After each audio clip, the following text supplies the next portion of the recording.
लेखक अगला मुद्दा बतला देते हैं कि उन्नत चरित्र वाले तथा ईर्ष्यालु व्यक्तियों में फर्क है। लेखक कहते हैं कि उन्नत चरित्र वाले ईर्ष्यालु व्यक्तियों की बातों पर हमें नहीं चिढ़ना है, क्योंकि ईर्ष्यालु व्यक्ति तो स्वयं ही छोटी प्रवृत्ति के होते हैं, मगर छोटी सोच वाले व्यक्ति संपन्न लोगों की निंदा का उत्तर न देने वाले लोगों को उनका अहंकार समझते हैं। अगर हम भी उनके जैसे बन जाते हैं तो वह खुश हो जाते हैं। नित्शे ने भी कहा है, आदमी के गुणों के कारण ही लोग उनसे जलते रहते हैं। अर्थात लेखक आगे बतलाते हैं, ईर्ष्यालु लोगों से बचना है तो एकांत में रहना आवश्यक है। ईर्ष्यालु लोगों से बचने के लिए हमें एकांत में रहना है। जो लोग संसार में नए मूल्यों का निर्माण करते हैं वे इनसे दूर ही रहते हैं, और ईर्ष्या से बचने के लिए ईर्ष्यालु व्यक्ति को सोच विचार की आदत का त्याग करना चाहिए।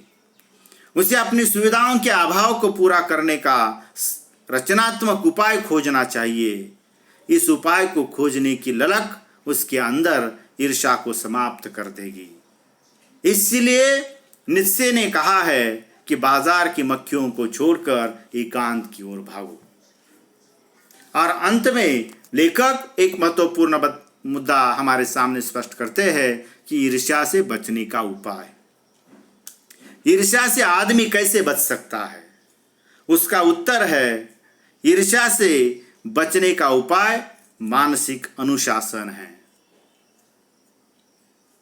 जो व्यक्ति ईर्ष्यालु स्वभाव का होता है उसे फालतू बातों के बारे में सोचने की आदत छोड़ देनी चाहिए।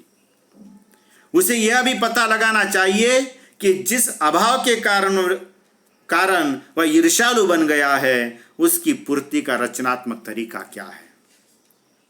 जिस दिन उसके भीतर का ये जिज्ञासा आएगी उसी दिन वह ईर्ष्या का करना भी वह छोड़ देगा।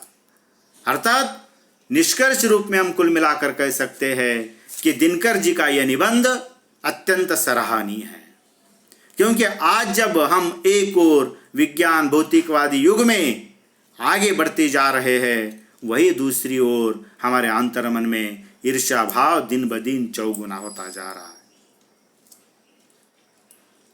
लेखक ने इस निबंध के माध्यम से ईर्ष्या का निर्माण, उससे होने वाली हानि, इसका अत्यंत सजगता से अंकन किया है।